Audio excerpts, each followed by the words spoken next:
right, so thank you for joining us for this webinar about grid services available in the PSEG Long Island region of the country using Enphase batteries. Quick introduction of who's on the call today. Steve Lasher, who is a Director of Grid Services for Business Development for Eastern United States at Enphase Energy, is going to be presenting the content today. My name's Tony Vernetti. I'm a trainer at Enphase Energy. I do sales training and hands-on training and help run these webinars sometimes. We also have Ian Knox on the line, who's a regional sales manager. He's is going to be your go-to contact. You probably already know who he is, since I think he sent the email blast out to invite everybody. Yeah, he's a great resource, as well as Steve Lasher. And I don't believe we have Batula on the call, but Batula Kaushik is instrumental in creating the grid services programs, kind of the nuts and bolts, and making sure that things work properly from a technology standpoint. So his title is Grid Services Product Manager, and he helped develop the program and the content for today. So let's go over today's agenda. First, I'm going to talk a little bit about training opportunities at Enphase Energy, training that we have available on our website, as well as hands-on training. Then Steve is going to take over and discuss the Enphase Grid Services Advantage, why choose Enphase for participating in this grid services program. And then we'll go over some of the details of the actual PSEG Long Island battery storage rewards program, so you understand the ins and outs, how the program works, and how Enphase has set this up to make it easy for you and your customers. And then we'll talk about customer eligibility, program participation requirements, and an overview of the entire customer journey and essentially the enrollment process. And then some next steps and Q&A at the end to make sure that we can answer any questions that you have.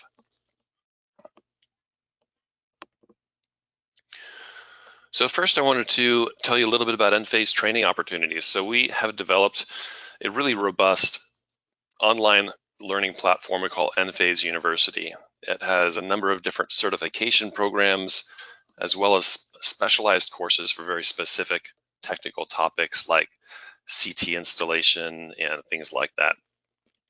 These are the 4 certification programs that we offer: Enphase Storage Sales, Installation, Design, and Enphase Solar Installation for those that are not doing storage at this time.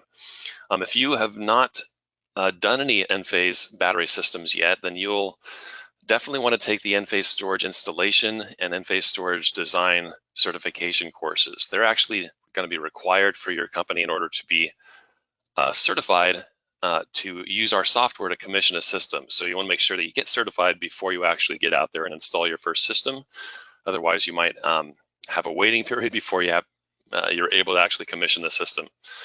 They're great courses. Usually you can complete all the lessons required within a couple of days for the installation training, and it will give you a really good, solid background in our products and cover the basics of design. And you actually have the opportunity to submit one of your designs to be reviewed by an Enphase engineer to make sure that all the components that are required are in there and everything is designed and sized properly. The URL for this is not mentioned on the screen, but it's very simple. It's just university.enphaseenergy.com. I also wanted to let you know that we have hands-on training opportunities in your region at the Green Tech Renewables location in Long Island. With hands-on training sessions, we actually have real Enphase equipment that's mounted on the wall of these regional training centers designed for doing hands-on training. So you'll have an experienced Enphase trainer there on site who will guide you through all the different components that are required and how to properly interconnect everything. And then you'll have an opportunity to get your hands on the equipment, wire it up, and commission the system with the software and test it just as you would if you were installing on a real building. So it's a really great opportunity to have this hands-on experience. I've done many of these trainings over the past year, and the students really get a lot out of it. So I encourage you to check this out. You can also register for hands-on training at Enphase University. That URL again is right here at university.enphaseenergy.com. And if you do have any questions about training, feel free to reply to the email you got when you registered for this email or for this webinar, and that email will come to me and I can answer any questions.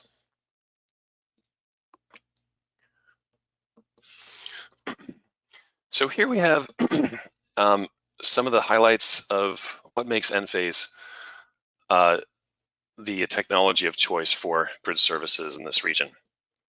First, we have hardware and software that's grid services ready.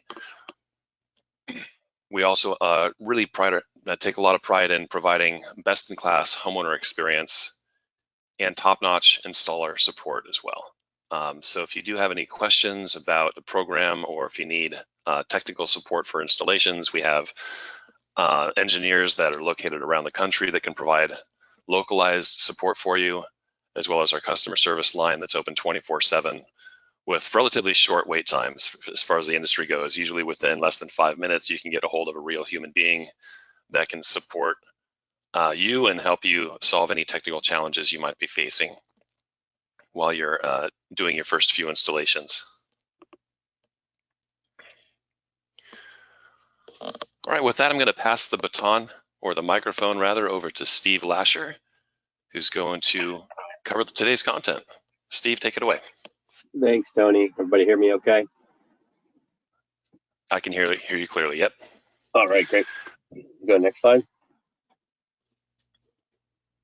All right, so this program, it's pretty nice upfront incentive program, and we'll get into the specific incentives next on the next slide, I believe. But just so you know, a little background on this program, it's called the Battery Storage Rewards Program.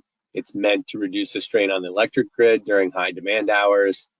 So, you know, when you're directed to, and the customer won't even have to do anything, but when a customer enrolls in this, we will go ahead and discharge their batteries during utility initiated events or conservation events. So this is only for new residential battery storage systems paired with solar. So that's something important to keep in mind. My understanding is it could be an existing solar array, and then you put on a battery system, and that would qualify. It just has to be a new battery. And I kind of mentioned before that the aggregators, in this case, is Enphase as an aggregator. We remotely discharge the customer's batteries. They don't have to do anything once they enroll. You know, we'll automatically discharge those batteries when they need to be discharged. Utilities are going to call their event based on forecasting when they see that there's like a high demand day and it's near the peak capacity.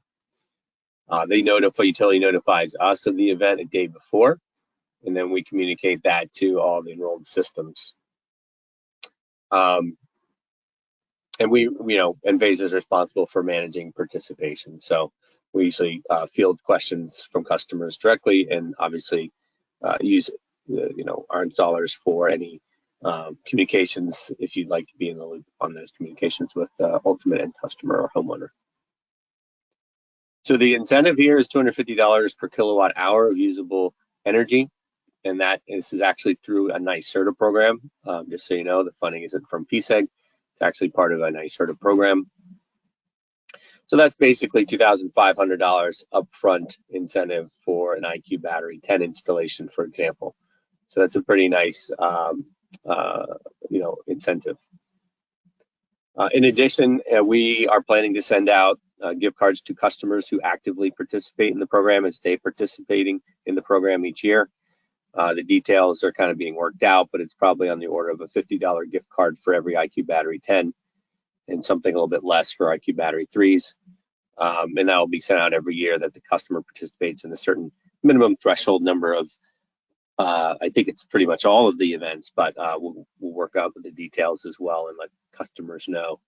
But basically, if they continue to stay enrolled, if they make sure their batteries are online, as most probably would anyway, we'll reward them with a $50 gift card each year.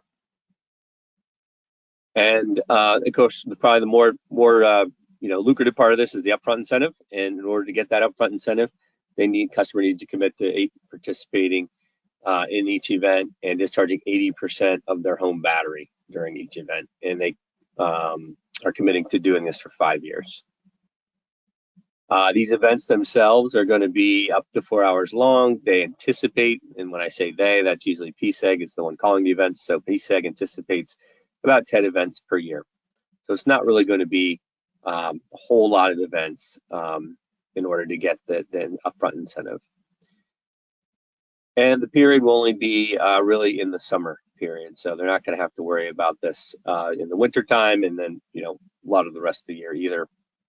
So not a lot of events, and only a limited number of months each year. And then each event will only be 4 hours long. And at the end of each event, they will still have at least 20%. Will have 20% of their battery in case there was an outage right after an event, which we don't anticipate, but certainly is there as a backup peace of mind. We'll go to the next slide. So there's a little bit of breakdown on the incentive that comes from the NYSERDA funding, and it is limited. So when the funding runs out, they might have a different incentive, right? They might have a slower incentive. They might have no incentive. We don't know for sure, but as of now, once the $3 million is up there, there's no guarantee that they will continue to fund this upfront incentive. So something we'll want to get as many customers enrolled as quickly as possible. And as I mentioned earlier, it is based on how much battery is installed. So if it's an IQ battery 10, that's about $2,500. If it's an IQ battery 3, it's about $850. And then if you install multiple of these batteries, you could get a higher incentive. Are there any questions on this? Okay. Hey, Steve, no questions have been typed in, but the question that comes to my mind is there a limit to the size of the incentive? Say if a customer has 8 IQ battery 10s, can they get 8 times $2,500? That's a good question. There usually is a limit on that, and I forget what the limit might be on this particular one, but if we go to the next slide, I'll cover that slide and maybe ask Kaushik if he knows now, and if he doesn't know now, he can weigh in when he finds that answer. All right. Okay, no, good question. Usually there is some kind of a limit. It's usually a couple of IQ battery 10s and you kind of reach your limit, but we'll see what Kaushik can come back with. And really, yeah, go ahead. No question?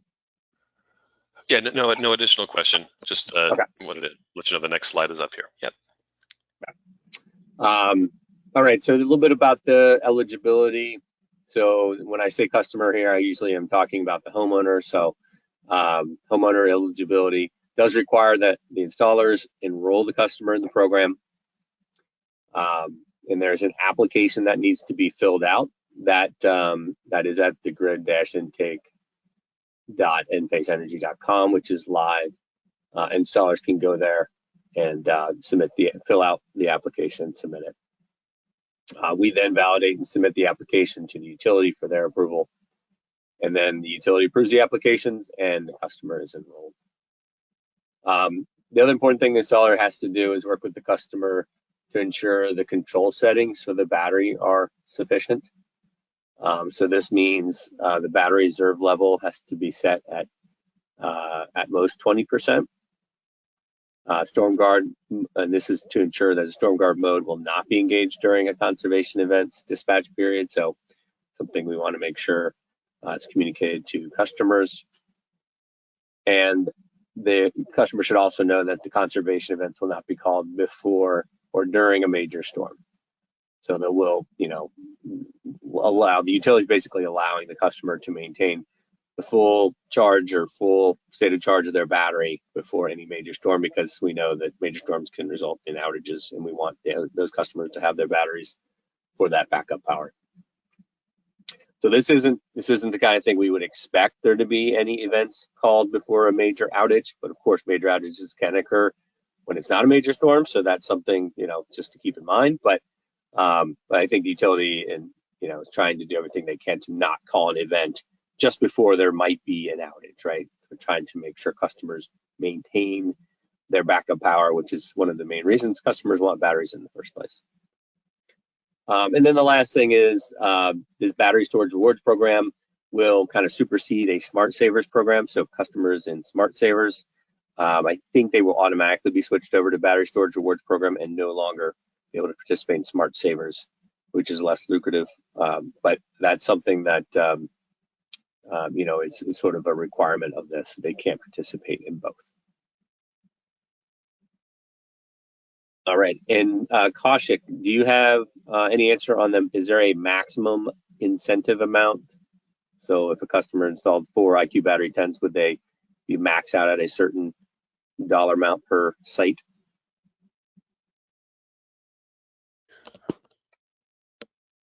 Yeah, I'm sorry, Steve, I do not have exact information on that. No worries. I'll take a look while I think the next slide might be yours, Kaushik. So if you go through that, I will take a look to see if there's a maximum. So Steve, Yeah, sure. if you don't mind, we had a question come in from Andrew, which I think you addressed, but I have a follow-up question. So his question is, when you discharge for 4 hours, is there a maximum amount that gets discharged? In other words, will the homeowner be left with a minimum amount of state of charge?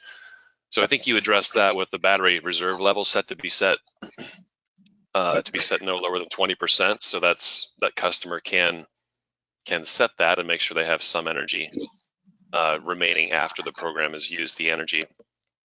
That's the question that I had is, you mentioned that the incentive is based on usable energy. Now, is that, you know, the data sheet usable energy of the battery, or does it factor in this reserve level? For example, the reserve level is set to 20%. Only 80% of the battery can be used. So does the utility compensate you for just 80% of the storage capacity in that case? They do compensate you for the full usable capacity. So it would be like about 10 kilowatt hours for the IQ Battery 10. But then you commit to only discharging 8 kilowatt hours, for example. So you're basically not giving them the full 10, but you're getting compensated for the full 10. Okay. That makes sense? That's great. That's, you know, that's a 20% of $2,500 is significant. Yeah. Yeah, I can add more details. Sorry, Kaushik, did you want to add on? Yeah, please go ahead. Yeah, so as Steve was mentioning, the incentive will be 100% based on 100% of the available energy.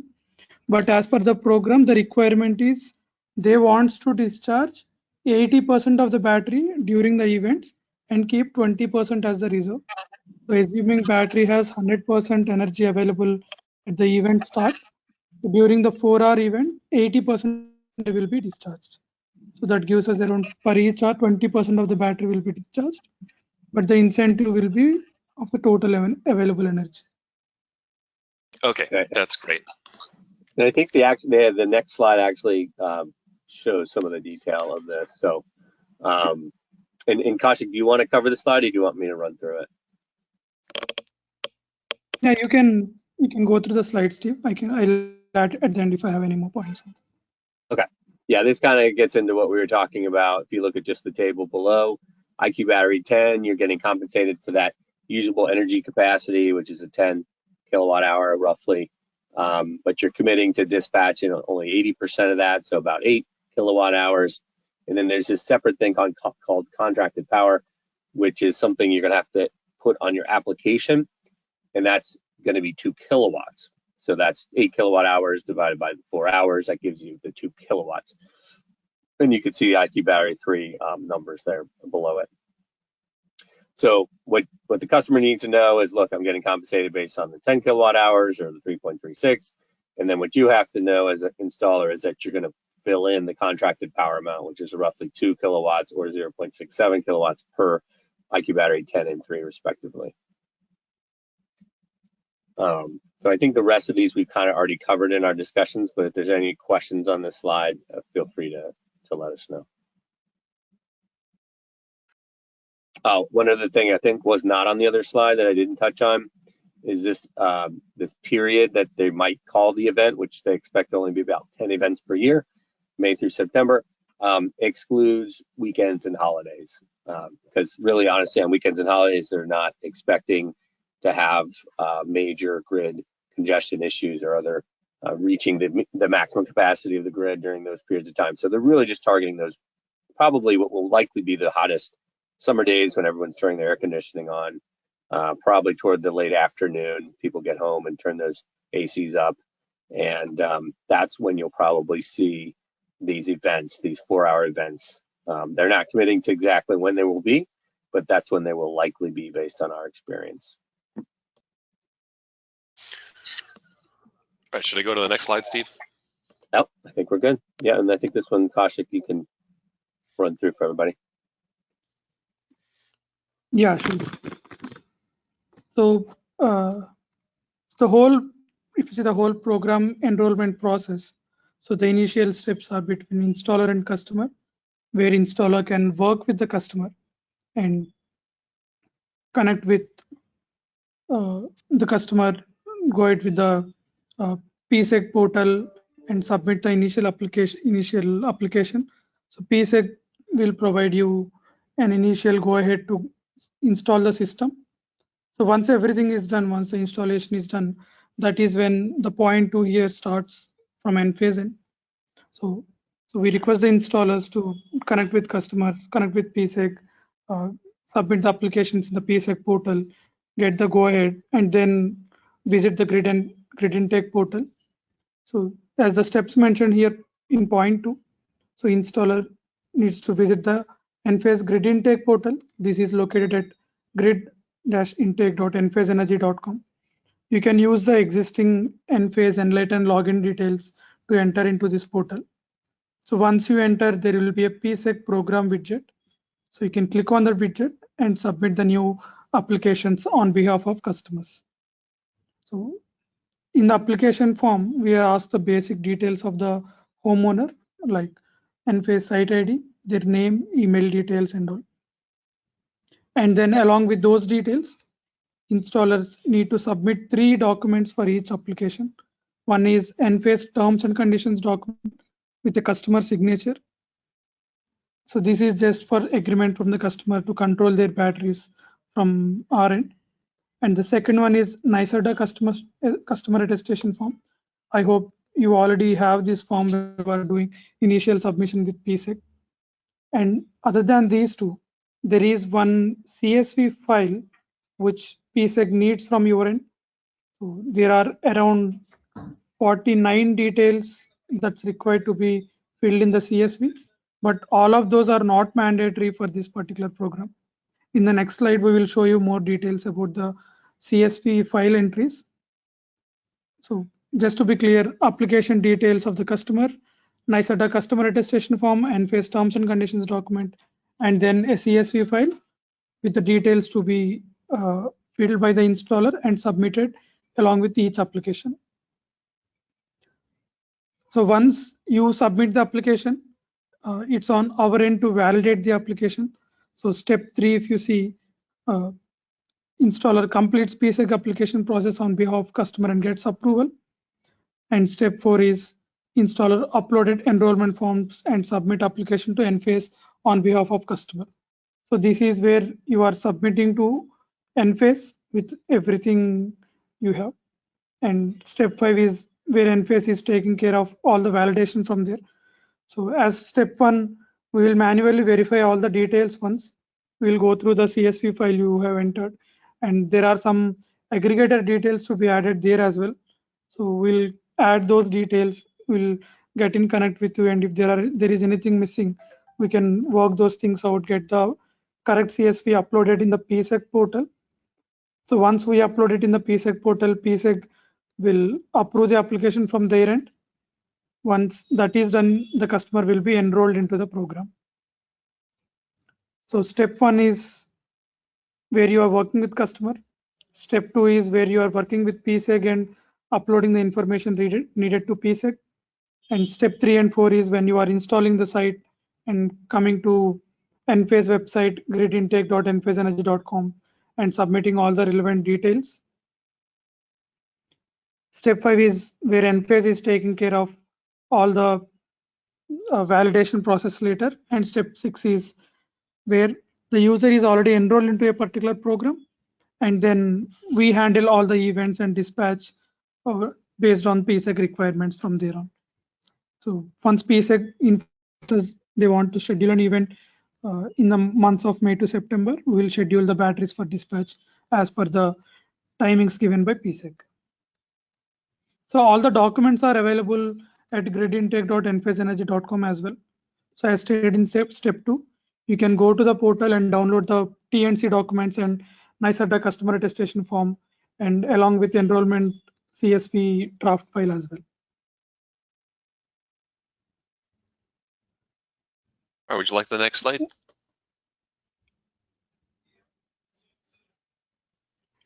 Yeah. So this is the enrollment CSV I'm referring to in the previous slide.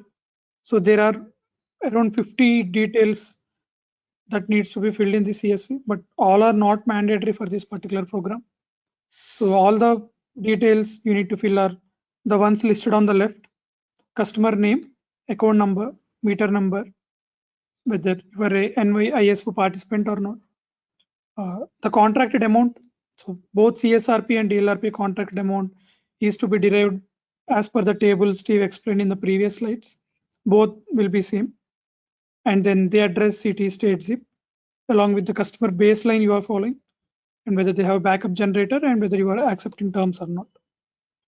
So the name, account number, and meter number should be exactly matching with what the details PSEG has. So we have to be a little careful there, as we don't have that exact information. We rely on you to share that information with PSEG. So other than these details on the left, the details on the left is what aggregator details are. Enphase is the aggregator here, so we will be filling all these details after your submission, or we might fill this even before and share you the draft via intake portal as well. So if you want to fill any other information other than these 311, if you have priority, you can go ahead and fill the information. But your application will be submitted even if you have these information captured in the CSV file. If you miss any of this information from here, then that will not be accepted by PSEG portal. Then we may need to reject the application, and then you have to refill the CSV again. Any questions still here on the application submission process? No questions were typed in, Kaushik, so I think it's pretty clear. Okay. Okay. So here's some useful links for you. It's on our website. We have the link at the top here is where you would go if you want to get Enphase storage certified. So again, this is the certification that's required if you're going to be installing any sort of Enphase battery system. We have a LinkedIn club as well, a great place to share ideas and information among other professionals installing Enphase systems. The Enphase Grid Services link for information about all the different grid services programs that Enphase is involved in.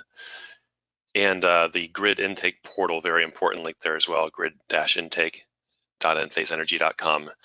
And if you do have any questions about grid services, whether it's this program or other programs, best thing to do is to email that link right there. I mean, use that email address at the bottom, gridservices@enphase.com, and that email, you'll get a response from the person who's best suited to answer your specific question.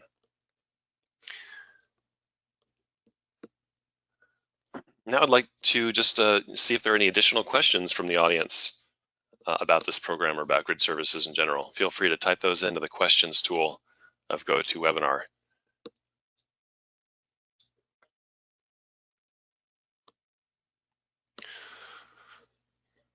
So while we're waiting to see if people are typing in more questions, Kaushik, I'm not sure if you heard my question earlier, which is, do you know if there's a limit to the number of batteries or the number of kilowatt hours of capacity of the battery that you can apply for the rebate for, if that makes sense?